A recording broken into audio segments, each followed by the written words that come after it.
네, 코스피 1956 가리키면서 오늘 장 마감했습니다. 자, 닥터브레인에서는요, 이런 키워드를 통해서 또 자세한 얘기 나눠볼 겁니다. 자, 열어볼까요?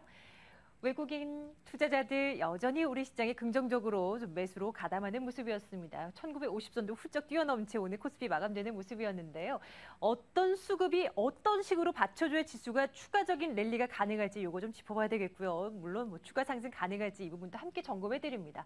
특징주 가운데서는 터치 패널의 강자죠. 일진 디스플레이 나흘 연속해서 상승하고 있는데 이유는 무엇이고 앞으로는 어떻게 될지 함께 전략 짭니다. 또 어닝 쇼크 우려로 오늘 시장에서도, 오늘 이렇게 좋은 시장에서도 밀려났던 조선주들은 과연 어떤 전략을 써야 하는지 함께 챙겨드리도록 하겠습니다.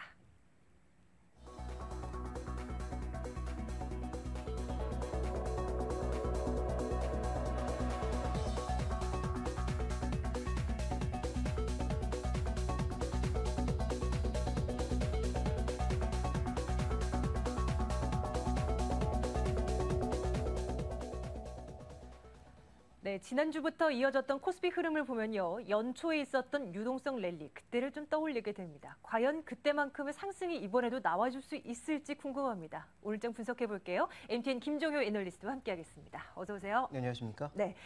불과 2주 전만 하더라도 지수가 기간 조정을 보일 것이다. 이런 전망들이 참 많았었는데 예상 외입니다. 오늘도 이렇게나 뛰어오르는 지수인데 어떻게 평가하십니까? 네, 아마 지난 주말에 장을 정리하면서 그런 말씀을 드렸습니다.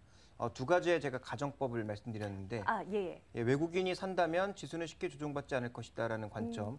두 번째로 말씀드린 것은 코스닥 시장의 강세는 유가증권 시장이 보합 상태를 보일 때, 즉 기간 조정이 들어가야 가능합니다라는 그런 말씀을 드렸죠. 네. 현재 시장의 전개 흐름은 비슷하다라고 보여집니다. 결국은 이 외국인 매수가 끊이지 않는 이상 어느 정도의 기간 조정은 있어도 시장의 조정폭은 뭐 시장의 기대만큼 크게 나타나지 않는 양상이고요. 또한 코스닥 시장의 상대적인 강세를 최근에 외치는 그런 분위기가 많은데 코스닥 시장도 오늘 오르긴 했습니다만 또 상승 종목이 전반적으로 많긴 합니다만 시장이 목마른 만큼 올라가진 않고 있거든요. 그렇다면 이 코스닥 시장의 분위기는 여전히 유가증권 시장이 답보 상태를 보일 때 좀 더 시장의 매기가 집중될 수 있다는 측면에서 접근해야 되지 않나라는 판단을 하고 있습니다. 전체적으로 지금 현재 시장의 분위기는 여전히 외국인이 주도하고 있는 그런 장세이고요. 아직까지는 좀 외국인을 쳐다볼 수밖에 없는 또 역으로 되짚으면 이 첫스탑 장세라고 볼 수 있을 것 같습니다. 예. 뭐 어찌 보면 그렇게 해석해 볼 수도 있을까요? 뭐 상승 모멘텀이 뭐 없기는 한다만 악재는 그렇게 크게 반영을 안 하는 것 같다라는 느낌도 받게 되거든요. 네, 그러니까 이제 이렇게 봐야 되겠죠. 시장에 그동안은 다른 투자 대안이 있었고 악재 영향력이 굉장히 컸는데 지금은 다른 투자 대안도 없다라는 것을 주목해 볼 필요가 있는 거죠. 지금 현재 구간에서 미국 국채를 사서 크게 수익을 낼 가능성도 줄어든 상황이고 이 정책이 나오게 되면 더 빠르게 국채 수익률이나 이런 것들이 움직일 수 있기 때문에 그런 부분들에 대한 우려가 있고 최근에 이제 미국 그 금융기관들도 독일 분트 10년물 국채를 팔고 있다라고 하죠. 더 이상 추가적으로 이제 수익률을 낼 가능성보다는 다른 쪽에 좀 더 무게를 두고 있는 그런 양상인데요. 자, 과연 이런 모습들이 어디서 나타나고 있는 것인지 그러면 1950선은 이제 단기 저항선으로 두는 사람들이 많았는데 이것을 넘어선 상황에서 2000선까지는 그러면 발빠르게 움직일 수 있을지에 대한 점검이 필요하다고 보여지는데요. 오늘 가장 먼저 보실 그림은 아마 불과 한 달, 2주 전만 하더라도 이 그림을 보면서 좀 더 안 좋은 그런 얘기를 많이 했었는데 이 그림을 다시 한번 보도록 하겠습니다. 볼 그림은 바로 이제 경제 서프라이즈 인덱스라고 하는 지수입니다. 미국에서 이제 참조하는 그런 지수인데 쉽게 말씀드리면 어떤 지수냐면 경제 지표가 서프라이즈하게 나오느냐를 판정하는 지수라고 보시면 되겠습니다. 그런데 최근 전반적으로 이 악화되던 흐름에서 즉 예상보다 안 좋을 것이다라고 봤던 그런 흐름에서는 조금씩 빠져나오는 모습이고요. 이런 것들이 움직이면서 S&P 500 지수도 강세를 보이기 시작했고 경제 지표가 안 좋다 보니까 정책 관련된 기대감은 점점 더 높아지고 있는 그런 상황이다라고 봐야 될 것 같습니다. 즉 이번 주 우리가 이제 쉬는 그런 구간에도 유럽과 미국의 주요 경제 지표들이 많이 발표가 되는데요. 물가를 포함해서 주택 지표 이런 것들이 발표가 되는데 이런 것들이 시장에 예상보다 오히려 나쁘기를 바라는 것 같습니다. 예상보다 나빠지거나 아니면 그 정도 수준이어야 정책이 빨라질 수 있다는 기대감이 높아질 수 있기 때문에 그런 것들을 시장은 바라보면서 오늘 약간 그런 투자를 하지 않았나라고 보여지고 있고요. 다만 이제 외국인 매수가 시장을 이끌고 있다는 점을 말씀드리고 있는데 분명히 언급드린 것은 외국인 매수의 성격이 계속 바뀌고 있다는 그런 말씀드리고 있죠. 지난 7월 이후에 외국인들 매수의 성격을 보시면 전체적으로 처음에 초반에는 개별 종목의 순매수가 굉장히 많았습니다. 그 이후에 다시 인덱스성 매수가 좀 늘어나는 모습을 보였다가 만기 후의 전반적인 매수는 개별 종목의 매수보다는 최근 프로그램 매수의 성격이 빠르게 증가하는 모습 보여주고 있고요. 이 구간 안에서 외국인들의 차익 거래 비중도 점점 올라가고 있는 그런 모습들을 보여주고 있습니다. 따라서 이런 차트상으로 놓고 본다면 외국인들 매수의 성격은 최근으로 오면 올수록 조금은 약해지고 있다고 봐야 될 것 같고요. 네. 오늘 프로그램 금액을 산정해 봤을 때 외국인들의 매수 금액이 프로그램 금액보다 훨씬 적은 모습 보여주고 있죠. 기계를 제외한다면 네네. 시장의 매수 강도는 생각보다 사실상은, 네. 강하지 않았는데 다만 이것을 또 폄하할 필요는 없는 것이 어쨌든 지수가 올라가고 프로그램 매수가 들어오는 것은 시장의 매수가 강하다라는 얘기가 그만큼 되고 있거든요. 그래서 전체적으로 최근에 이 지수의 등락 국면은 외국인과 함께 기관의 매물 강도가 조절하고 있는 그런 모습인데 역시 외국인이 방향을 바꾸기 이전까지 전체적인 시장의 방향성은 크게 흔들리지는 않을 것으로 보여주고 있습니다만 최근 외국인들의 전체적인 매수의 성격이 자꾸 이제 기계 쪽으로 흘러나가는 모습이어서 이런 기계적인 매수는 베이시스에 연동될 수 있기 때문에 향후 베이시스의 동향이 굉장히 중요하다. 결국 베이시스라고 하는 게 뭡니까? 현 선물 가격 차이고 이것이 커지면 커질수록 선물의 가격이 높아진다라는 그런 의미인데 선물 가격이 높아진다라는 것은 선물 시장에 참여하는 투자자, 즉 미래에 참여하는 투자자들이 지수를 그만큼 좋게 보고 있고 강하게 보고 있다는 것이거든요. 뚜렷한 투자 대안이 없는 이상 현재 구간에서는 또 뚜렷한 악재, 이 돌출 악재가 나오지 않는 이상 분위기를 바꾸기보다는 현재 분위기가 속도 조절만 해가면서 진행될 가능성은 더 높다. 그래서 2,000손이 지금 당장 뭐 휴일 이후에 오지는 않겠지만 3%가량 남아있는 그런 국면이기 때문에 뭐 2,000선을 못 간다라는 그런 개념보다는 완만하게 이어나갈 가능성에 대해서 아직까지는 좀 더 무게를 둬야 되지 않을까라고 판단하고 있습니다. 그러면 이런 쪽으로도 한번 생각을 해봐요. 프로그램 매매에서 매수 규모가 계속해서 연일 유입이 되고 있지만은 프로그램이라고 해서 무한정 돈을 쏟아붓지는 않을 거 아닙니까? 어느 정도의 뭐 일정 규모가 있고 할 텐데 꾸준히 매수 물량이 유입될 수 있겠습니까? 너무 부담스러운 수준은 아니에요? 지금 현재 구간에서 부담이 없다라고 볼 수는 없죠. 왜냐하면 최근에 들어온 물량이 신규로만 한 3조 가량이 들어왔거든요.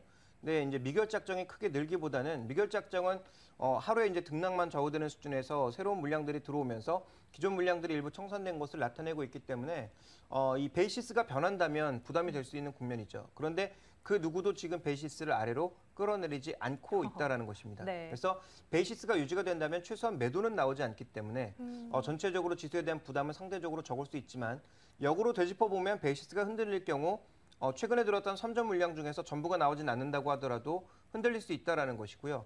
오늘 시장의 또 하나의 특징은 시장의 전반적인 거래 대금, 거래량 이런 강도가 계속 감소하는 모습이거든요. 네네. 결국은 이런 것들이 감소하면 감소할수록 프로그램 영향력은 더욱더 커질 수밖에 거죠. 없습니다. 예. 그래서 시장의 전체적인 거래량과 거래 대금이 크게 늘지 않는다면 프로그램으로 인한 변동성은 충분히 생각해 보실 때 전제 조건이 충족되어야 된다. 외국인이 되었든 아니면 그 다른 주체들이 되었든 베이시스를 뭔가 망가뜨릴 수 있을 만한 그런 요인들이 나오기 이전까지 시장의 공격적인 하방향을 보는, 아랫방향을 보는 투자, 예를 들어서 뭐 인덱스, 코덱스 인버스를 산다든지 아니면 뭐 좀 더 공격적으로 뭐 풋옵션이라든지 뭐 콜옵션 매도 혹은 전체적으로 선물 매도와 같은 그런 공격적인 전략을 취하기에는 아직도 부담이 좀 많이 있다라는 관점으로 보셔야 될 것 같고요.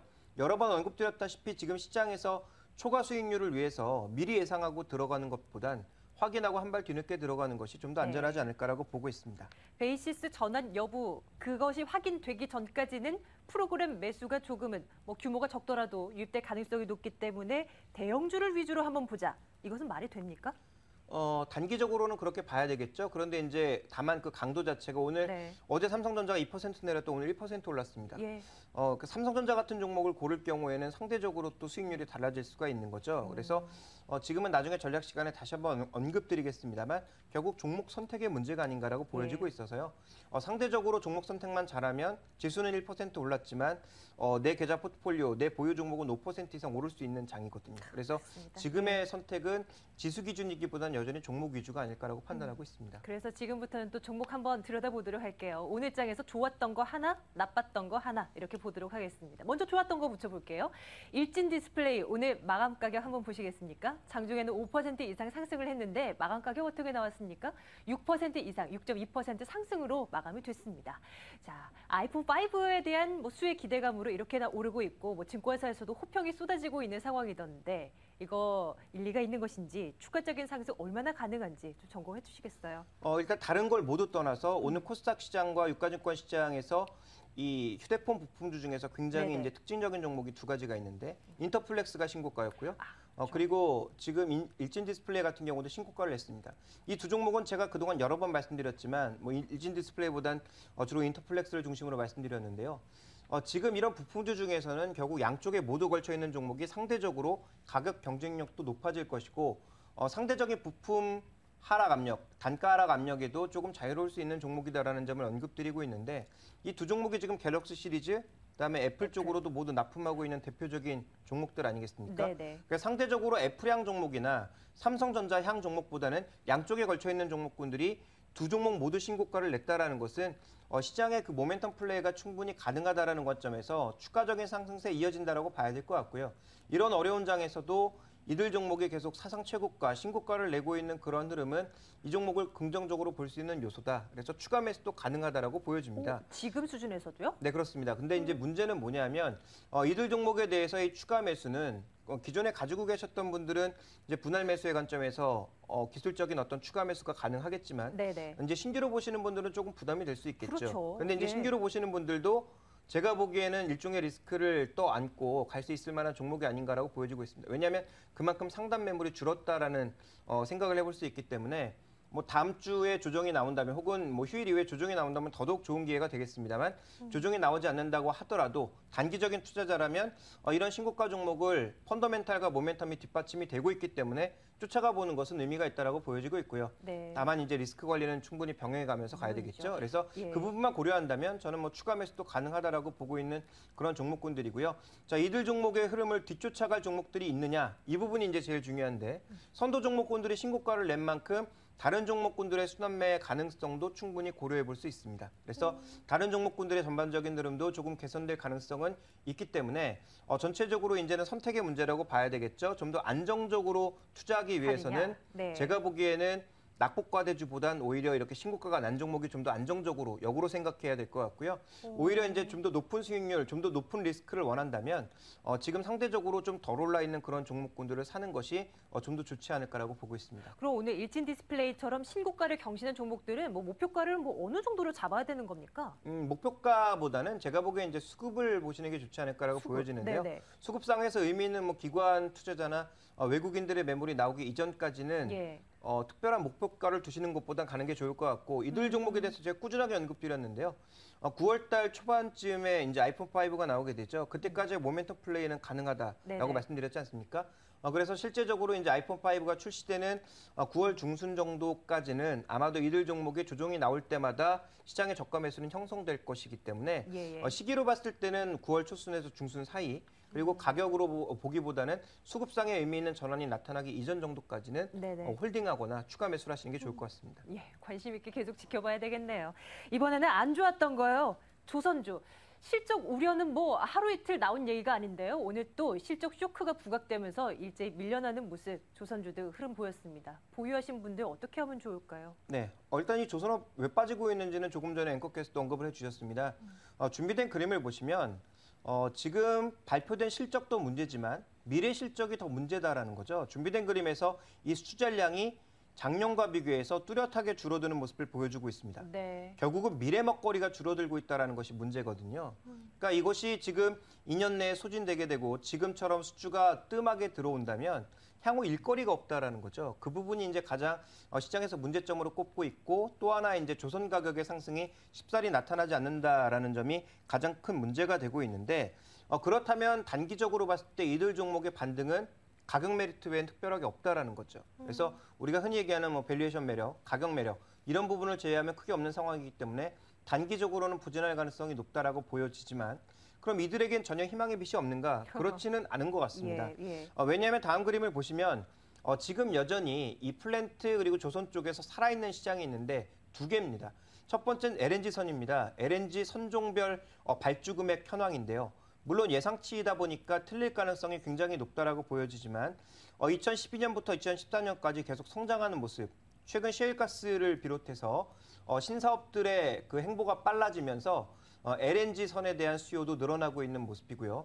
또 심해저 탐사가 늘어나면서 이쪽에서 가스를 개발하는 것들도 늘어나고 있죠. 그러다 보니까 플로팅 설비들 실제적으로 이제 우리가 흔히 생각하는 이제 석유 시추 같은 경우에는 이제 구조물 아니겠습니까? 근데 이런 구조물이 아니라 실제로 이것을 날르거나 시추하기 위한 그런 장비를 플로팅 장비, 움직이는 그런 장비들이 많이 최근에 쓰이고 있습니다.